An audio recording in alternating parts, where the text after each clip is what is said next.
किसी भी देश और समाज के लिए प्रगति और समृद्धि के नित नए प्रतिमान स्थापित करने के लिए समय समय पर होने वाला रिफॉर्म अत्यंत महत्वपूर्ण होता है।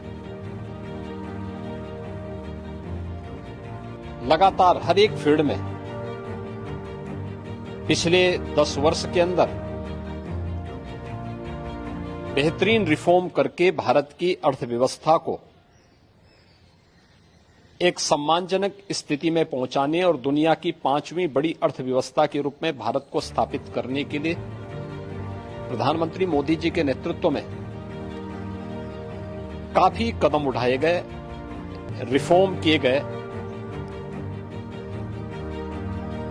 स्वाभाविक रूप से एक तरफ हम समृद्धि के नित नए सोपान छुए, दूसरी तरफ अपनी राष्ट्रीय सुरक्षा को भी उतना ही महत्व देना होगा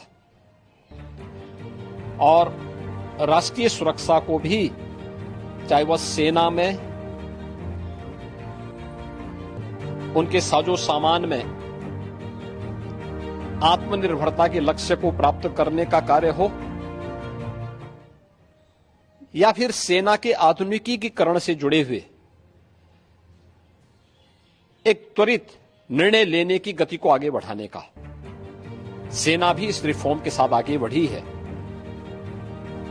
आज अत्याधुनिक फाइटर विमान भारत की सेना के पास है। Defence manufacturing corridor Uttar Pradesh और तमिलनाडु में विकसित हो रहा है। उत्तर प्रदेश में ही हमारे डिफेंस कॉरिडोर में 6 नोड में हजारों करोड़ रुपए का निवेश आया है। भारत डायनामिक्स लिमिटेड का कार्य हो या फिर ब्रह्मोस मिसाइल बनाने की प्रगति, बहुत सारी ऐसी चीजें हैं जिसमें आज भारत ने एक लंबी छलांग लगाई है। स्वाभाविक रूप से सेना भी हमारी इस गति के साथ, इस रिफॉर्म के साथ आगे बढ़ सके। अग्निवीर की योजना भारतीय सेना में इसी देश से आगे बढ़ाई गई है। युवाओं के मन में एक उत्साह है। 10 लाख अग्निवीर भारतीय सेना के अग्निपथ के मजबूत जवान के रूप में अपनी सेवा देने के लिए आगे बढ़ रहे हैं। नौजवानों में उत्साह भी है। दुर्भाग्य है कि कुछ राजनीतिक दल, जिनके लिए स्वयं की राजनीति देश से बड़ी हो गई है, वे देश की कीमत पर राजनीति करना चाहते हैं। उनका काम यही है कि हर रिफॉर्म वाले कार्य को, हर प्रगति वाले कार्य को, हर समृद्धि वाले कार्य में टांग अड़ाना, अनावश्यक व्यवधान पैदा करना, गुमराह करना, भड़काने की बयानबाजी करना, और लगातार उनके द्वारा इस प्रकार के कृत्य किए जाते रहे हैं। और इस मुद्दे को लेकर के भी विपक्ष ने लगातार गुमराह करने का प्रयास किया।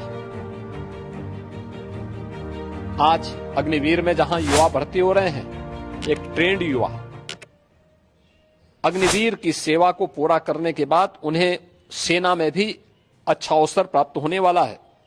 पैरामिलिट्री में, सिविल पुलिस में और विभिन्न सेक्टर में भी उन्हें समायोजन करने के लिए व्यवस्था दी जा रही है।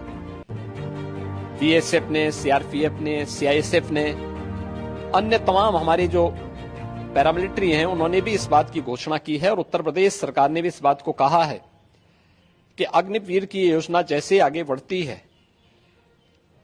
और जब ये अपनी सेवा के बाद वापस आएंगे तो हम उत्तर प्रदेश पुलिस सेवा में, पीएसी में इन नौजवानों को प्राथमिकता के आधार पर समायोजन की एक सुविधा देंगे, वेटेज देंगे।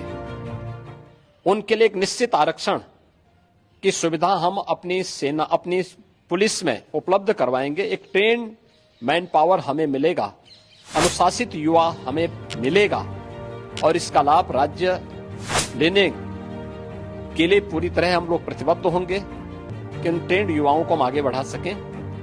और मुझे लगता है कि हमें प्रधानमंत्री मोदी जी के और भारत सरकार के इस सेना रिफॉर्म के अभियान के साथ राष्ट्रीय सुरक्षा को सर्वोपरि मानते हुए आगे बढ़ना चाहिए।